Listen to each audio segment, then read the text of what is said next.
أري أني لي ناصنت معلت ناصنت كبهال كلو قدامنت كور بعلي ناصنت كاب هذا صلاي ويدما ناصنت نهارنت إلكا تعاليس كواغا خفيلكا ناصنت كا كتركب كلها مولو هاجر بزي فلالي أد أبو يحوات نيشتي عابي كيباله أسلام كريستيان كيباله بهايمانوت كيتفلالي زخبرا عباي بعليا مالتي مخنياتو ناصنت سلازخونا مالتي سب ود سب عالم كمتصخلو هارنت ناصنت يزو يزمص باتناتن املاخ دهابو هارنت ناصنت دما ام مدري كنبر كسابته زلو اب ኤርትራ ድማ ን30 ዓመታት ልዕልዩ ኸማን ብረታው ቃልሲ ካብ 1960 بإدريس أواتز تجمرت ناي برتاو قالسي بدهري دما حيل سلاسي لكا درغي لكا أبلي علي إيرتراويانن بزح بدلات انتفاعتنا أوريدي دلو مالتي زي نولد ولدو تصليم تاريخ زقادة تاريخي مالت سلازي نهنا من سيات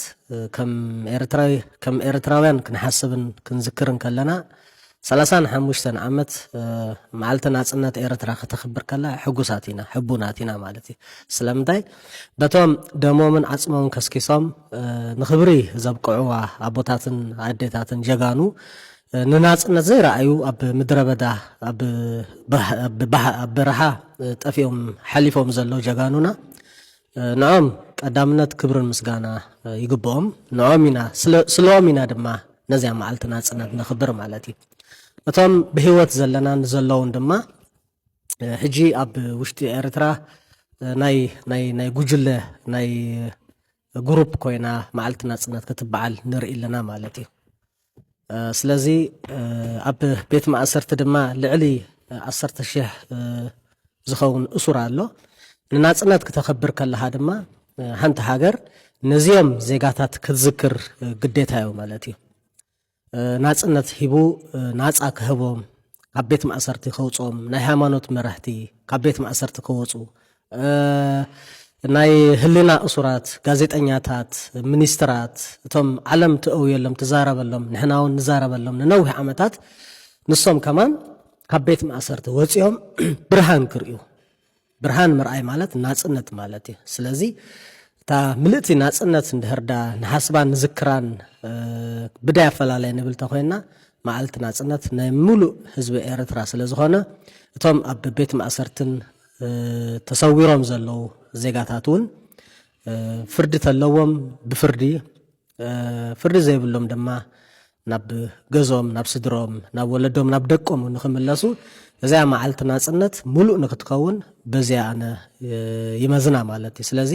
معلت ናጽነት ኢልና ክንዝክር ኩላህና ድማ ብፍላይ ድማ መንእሰይ ኣብ ኣውሮፓን ኣብ ኣሜሪካን ዘለና ሓላፍነትና ታሪክና ግዴታና ስለዝኾነ ድማ ኩሉ በብ ዘለዎ ገዛ معلت ናጽነት ወይ ርዳኣኒዩ እንታይ ናጽነት ረኺብና ገለገለ ይብሉ መንእሰያት هو حقهم يم أنا ونكمل سي كم يبل نيره مالته جن ناصنت حلفنا نهبا سلازي كونت نسلتهم جغان نسلتهم زستسو نسلتهم اب غودا غودي نزلو كنبل ناصنتنا خنخبر كنقد دينامو زخرن مغوسن كبرن نتوم نناصنت يلوم نهاجر يلوم نحزبك تعمو يلوم زحلفو جغانات سمعتاتنا يخون يعني لي الاختخاء عن حزب ኤርትራ نقر كتزارب تدلي اوكي زيا صبقت حتى يا نحزب ኤርትራ انا تمنيتي كل غزي بحارة بناصنت نخنبري اسيت تمنيتي كابون العلي والحنتي ነገር የለም ማለት معبلتي ሃገር ንኽንሐንጽ ኩላህና ኢደይድካ ክንብል ክንክእላለና እዚ ኣብ ኣስመራ ዘሎ ሕጂ 35 ዓመት ዝመርሃ ዘሎ ስርዓት كحلف مخانو طرطر يبلو مخنياتو سب ስለዝኾነ ማለት እዩ ሰብ ድሰርሖ ኩሉ ይፈርስ ይኸይድ ካል ድማ መተካታ ሒዙ ክመጽ ማለት ስለዚህ ኣነ ዝምነላ ንኤርትራ እንታይ ከማንም ከም ዓለማ ክትምዕበል ክትብልጽግ እየት ትምኒተይ ማለት ንሱ ድማ ክኸውን ከሎ ድማ እንታይ ኩላህና ብዛይ ኣፈላላይ ውድበይ ውድብካ ሃይለይ ማህበርካ ሃይማኖት ገለካ ይበልና ነታ ሃገር نخترنف كلها نسرها لا إريترا نقدن كتمعبلها كتعبيها كتلوتها زي ما ኣብ መላእ ናይ ዓለም ታሪኻት ዝረኣናይ ዝተምሃርናይ ስለ ዝኾነ ስርዓት ኩሉ ግዜ ተቐያራዩ እቲ ህዝቢ ነባራይ ስለ ዝኾነ እቲ ህዝቢ ድማ ነቲ ሃገር ካብ ገዛ ናቱ ካብ ገዙ ጀሚሩ ምዕባለ ናብ ዓዲ ናብ ሃገር ናብ ኩሉ ክኸይድ እዩ ማለት ስለዚ ሰላምን ቅሳነትን ዘለዋ ሃገር ንክትከውን ድማ ኤርትራ ኩሉ ግዜ ይምነልኪ ንፈትወኪና ኤርትራ ብልብና እውን ንኽብረኪና እሞ ንስለቶም ሰማዕታት ንስለቶም ጀጋኑ ኣቦታት ኣዴታት ኩሎም ክብሪ